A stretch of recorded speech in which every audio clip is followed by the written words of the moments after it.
Hello and welcome to another Bad Comic Review. Today we are looking at Zero Jumper, issue 1 of a 4-issue limited series from Alterna Comics. The art and story are by Patrick Mulholland. We start out with this kid talking about some disaster that's happened and teleports in and knocks a statue over. Well, that doesn't go over well with the locals, who are very displeased. Purple creature attacks him, manages to jump out of the way, and goes running. Now, I'm actually unsure as to the gender of our hero here, so I'm gonna guess male. Either that or a very flat-chested girl, but the name is Juno, for whatever that's worth. So apparently he's a time jumper, and he's able to jump a few minutes at a time through time and space, and he is looking for this mysterious substance called 0 point energy that allows him to jump around, but it's a very rare material, and he's on this planet looking for it, and he finds some, and there's this weird architecture thing that looks kind of creepy, and he goes past it into this field where there's this giant, like, eyeball looking crystal, and it comes to life and attacks him, and of course he has to use his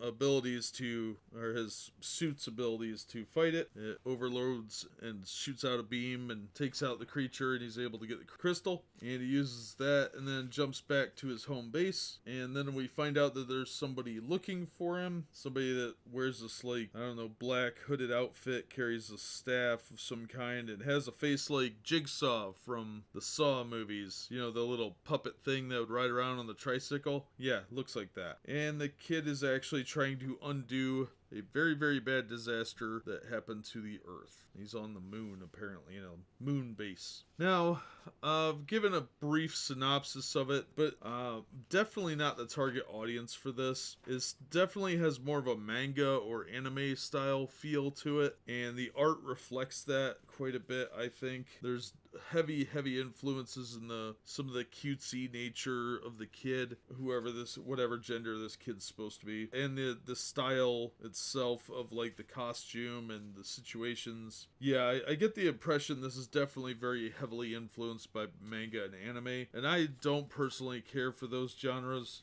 I think it was well put together for what it is. I don't think it's an SJW type comic where it's really poorly done, silly Billy kind of goofiness. I think it's actually a lot better described as a manga type book. If you're into anime or manga, this probably is more up your alley. Really wasn't my thing, but I could see where it would get an audience with people that are more into anime and manga. So if you're into that, I'd recommend it for you. Otherwise, it didn't really do anything for me. I didn't feel ripped off for my $1.50, but it just wasn't my style. It wasn't my type of book. I thought it was a little convoluted and silly, but for a younger audience, it would be fine. It's definitely a decent all ages book. I don't think I saw any swearing in there. I think it would definitely appeal to teenagers, younger readers even beyond that. So I would recommend it for younger readers or people that like anime and manga. Not my thing, like I said, but definitely has an audience out there. It's not an SJW book from what I can tell. There may be some of that in the next issues. I don't know. I'll check them out to see, but I didn't get a